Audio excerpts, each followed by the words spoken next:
त्योहारों के सीजन में मिठाइयों में मिलावट एक बड़ी चिंता की बात है और देश में कई जगहों पर कार्रवाई हो रही है। राजस्थान में हमने देखा जहां नकली मिठाई पकड़ी गई और मध्य प्रदेश, छत्तीसगढ़, यहां भी कई शहरों में कार्रवाई हुई और बड़ी मात्रा में ऐसा सामान बरामद हुआ जो नकली था और जिससे मिठाई बन रही थी।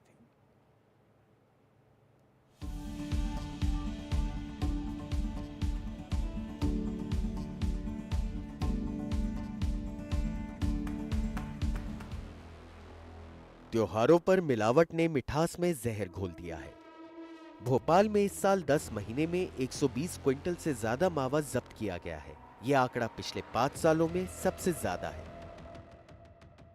पिछले 4 सालों में 2024 ऐसा पहला साल होगा जिसमें खाद्य विभाग ने सबसे ज्यादा कार्रवाई की है। वो बड़े पैमाने पर अमानक मावा जब्त किया है। पिछले कई साल में प्रदेश के ज्यादातर हिस्सों में नकली मावा ग्वालियर, चंबल, संभाग, धौलपुर से लेकर आगरा तक से आ रहा है। अगर सब स्टैंडर्ड प्रोडक्ट दीपावली के समय या त्योहारों के समय बेचे जाएंगे, बनाए जाएंगे, तो हम कार्रवाई करेंगे। भोपाल में सबसे ज्यादा नकली मावा ट्रेन और सड़क मार्ग से आता है।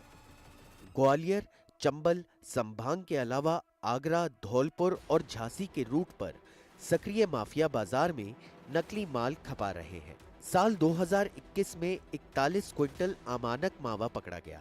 साल 2022 में 125 क्विंटल नकली मावा पकड़ा गया। साल 2023 में 90 क्विंटल से ज्यादा मावा पकड़ा गया। साल 2024 में 10 महीनों के अंदर 121 क्विंटल अमानक मावा पकड़ा जा चुका है। दिवाली अभी भी कुछ दिन दूर है। दूध में मिलावट करने लगते हैं। इस वजह से आपको फूड पॉइजनिंग हो सकती है, जिसके लक्षण होंगे उल्टी, दस्त, पेट दर्द, चक्कर आना और सर दर्द। तस्वीरें ग्वालियर की हैं, जहां पुलिस की कार्रवाई में नकली मावा फैक्ट्री का भांडाफोड़ हुआ। मौके से मिलावटी मावा और नकली घी बरामद। 4 लोग हिरासत में लिए गए। इसे दिल्ली, मुंबई तक भेजा जाता था। छत्तीसगढ़ के कांकेर से जो तस्वीरें आई, उन्हें देखकर किसी के भी होश उड़ जाएंगे। पंखाजोर इलाके में 3 होटलों से 18 किलो मिठाई जब्त की गई। इस मिठाई में कीड़े पड़े हुए थे। Bureau report, NDTV India.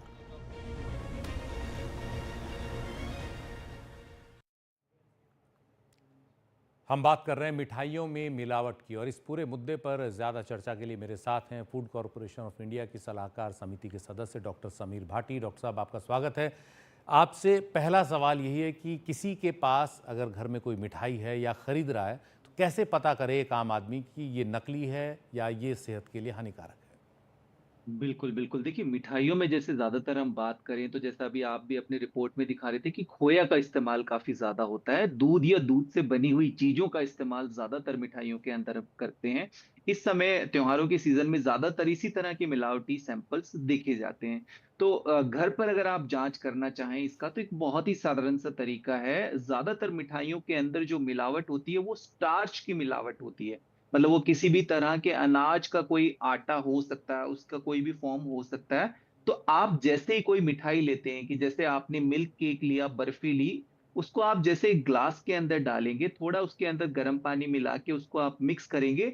Iodine नामक एक केमिकल होता है जो बहुत आसानी से किसी भी केमिस्ट पे मिल जाता है, और उस आयोडीन की आप 2-3 बूंदे जब उसके अंदर डालेंगे और उसका कलर चेंज हो जाता है, ब्लू कलर अगर उसका होता है, नीला कलर, तो इसका मतलब उस मिठाई के अंदर स्टार्च की मिलावट है। तो ये एक सबसे ईज़ी टेस्ट है, साधारण टेस्ट है। इसके अलावा जैसा कि घी भी लेकर आते हैं त्योहार के सीज़न में, घी में सबसे ज़्यादा मिलावट, खास तौर पे देसी घी के अंदर भी मिलावट देखी जाती है।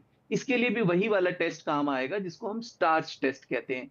घी का सैंपल जैसे आप ग्लास के अंदर लेंगे और उस ग्लास के अंदर जब आयोडीन की आप कुछ बूंदे डालेंगे, तो घी का कलर चेंज होता है। ब्लू कलर अगर घी का होता है, तो इसका मतलब घी के अंदर भी स्टार्च की मिलावट है। तो ये एक सबसे साधारण सा टेस्ट है। इसके अलावा दूध के अंदर भी मिलावट काफ़ी ज़्यादा होना शुरू हो जाता है।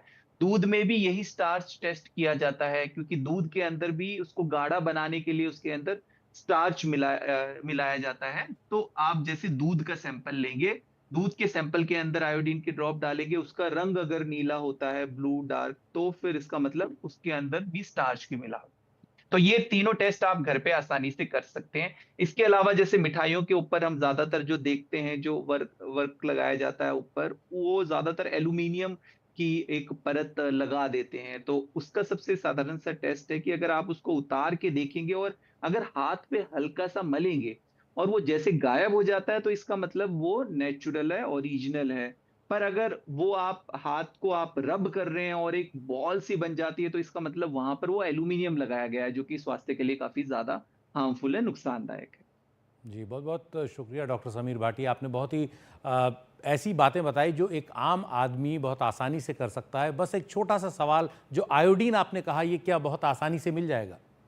जी, जी, बिल्कुल आपको टिंचर आयोडीन करके केमिस्ट शॉप पे बहुत इजीली मिल जाएगा। आप बोलेंगे, ये किसी तरह से बैन नहीं है। हालाँकि 1-2 केमिकल्स हैं जो बैन है, बट आयोडीन आपको आराम से मिल जाएगा। वैसे भी इसको हम जब चोट वगैरह लग जाती है तो कई बार वहाँ पर इस्तेमाल किया जाता है, तो आसानी से आप इसको ले सकते हैं। और स्टार्च क्योंकि सबसे ज़्यादा मिलावट किया जाता है दूध के अंदर जी, भी, घी के अंदर भी, तो इसलिए ये सबसे ईज़ी टेस्ट है जो घर पे परफॉर्म किया जा सकता है।